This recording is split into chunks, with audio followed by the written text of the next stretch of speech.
Hey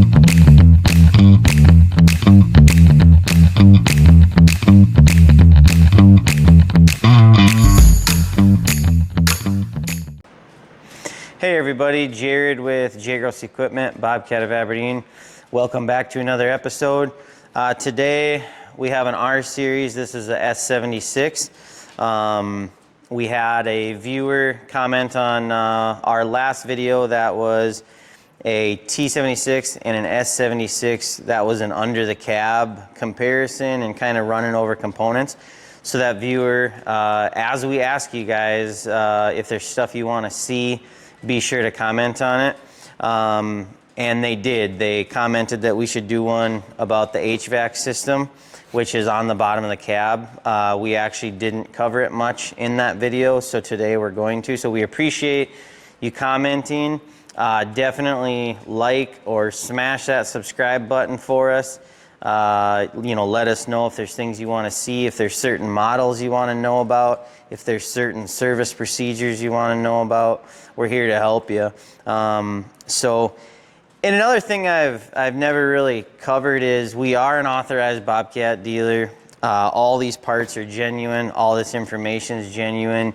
And we're providing this information based on phone calls we get, questions we get from customers right here in our hometown, our home county, not to mention all over the country. So we appreciate you guys watching, and we hope this content's helping. So today we have a brand new S76. We were kind of contemplating whether to do this on a new machine or a used machine to show this process. We chose a new machine just so things are easier to show you as far as where things are located without dealing with debris, dust, and dirt. So we think it's going to be a cleaner video for you, both just to get a better layout of things. If we get an opportunity with a machine that is dirty enough, maybe we'll do like a short. Let us know if you'd like to see that, you know, kind of to see what one looks like when it is that dirty. But moving on, as always, we have the boom up and the boom lock in it. Always be sure if you're working on these machines to have that boom lock in there to protect yourself. We already have the cab bolts out, so for that you'll need either a 3/4 inch wrench, 3/4 inch ratchet and socket, or we have an impact to make it a little quicker. We have a Milwaukee, this is a handheld shop vac, and we'll kind of show you what you would use that for. We also have an air gun that you'd run off of a hose and an air compressor. And then we have the two cab filters. We have the fresh air cab filter, which is part number 7313306 for an R Series, this particular machine, and a 7310820. This is the recirculating filter, so we'll show you where those go. First off, come around this side. We'll show you that fresh air filter. Sorry, I should have brought that with me. So this is the smaller filter of the two. Now, one thing I should mention is Bobcat does offer HEPA filters for these. So if you are in a really dirty environment, or if you have an operator that has allergies or sensitive, you know, stuff like that, you can put HEPA filters in these. They are an option in the options and accessories book. So your fresh air filter, this is the filter that's going to tend to get the dirtiest. There's this, you know, plastic headed bolt that holds it in there, and then it just hinges out on the top. So Bobcat designed this, you know, so it's very easy to access and check.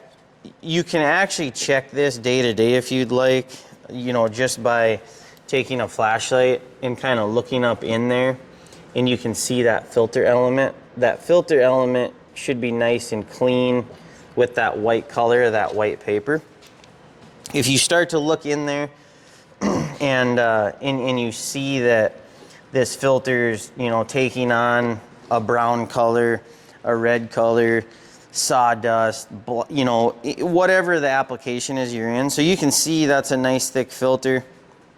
And so what this does, this is where that machine draws its fresh air for your heating and air conditioning.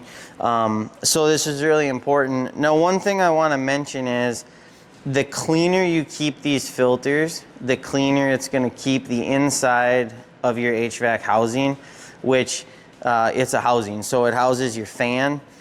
Your fan is sensitive to dirt. Dust and dirt can affect that fan. It can make it heavy, it can make it harder for it to work. And then also it has your heater core and your air conditioning evaporator in there. So the cleaner these filters are, the cleaner those components stay, and we'll show you why that's important. So I'm gonna get this filter back in there real quick and get that housing back on. And these are just hand tight. This is a a plastic body and a plastic cover. And here's that filter.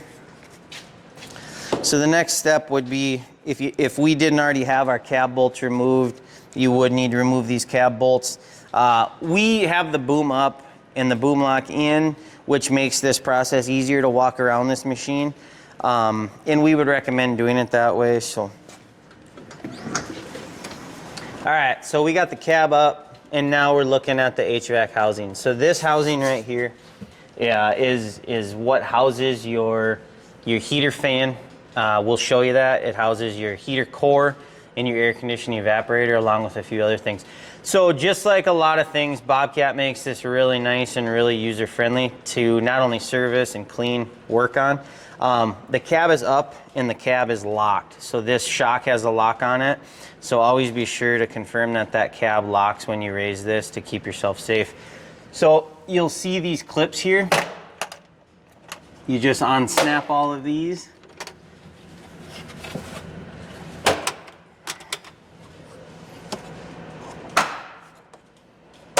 So there's 3 per side.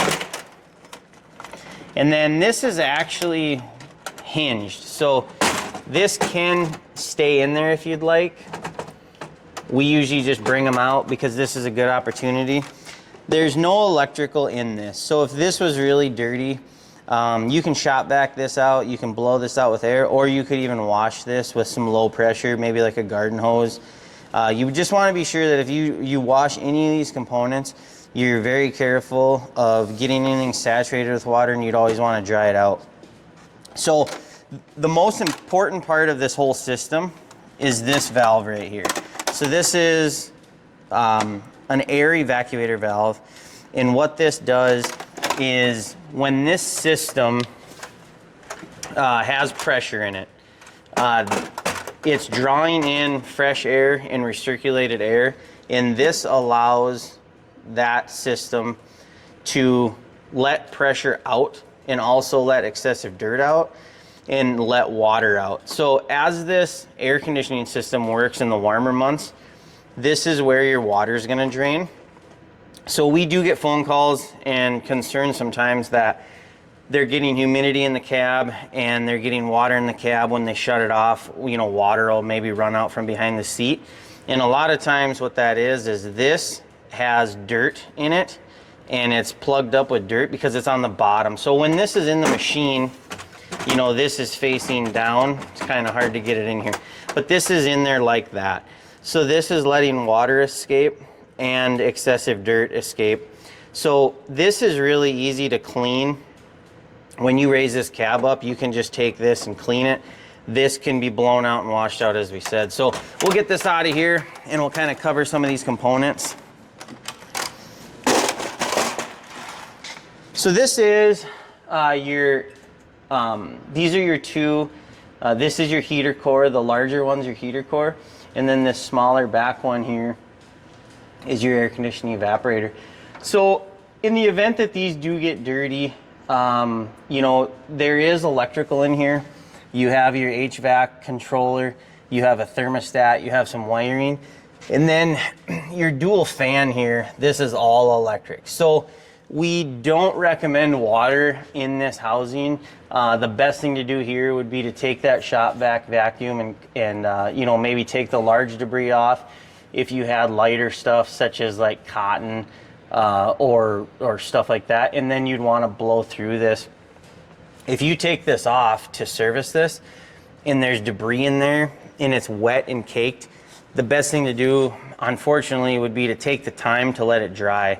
So if you had to run a fan in here and let this sit maybe overnight or something, if you had the time, when this is dry, it's going to be easier to clean, with the exception of if there's a lot of stuff on there. So if there's a lot of wet stuff on there, you'd maybe want to get the larger stuff off first, then let it dry, then clean it with air. So hopefully that gives you kind of a good idea of the layout in here. It does have a sealed, gasket on it. You can see that recirculating filter that we talked about. So this filter is serviceable from the inside of the cab. You slide your seat ahead. I'll be sure to show you that here before the end of the video.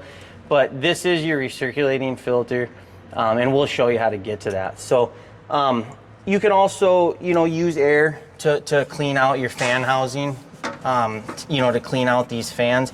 Sometimes we see rodents get in there, bugs get in there, whatever the case may be, and you can kind of clean those out and blow those out. So, but hopefully that gives you a pretty good view of this, how to access this.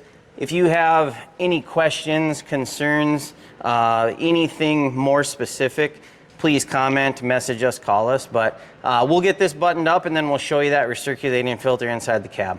All right, so we got that cab down. We went ahead and bolted the cab down. Now I'm gonna show you where that recirculating filter is, so the larger filter of the two.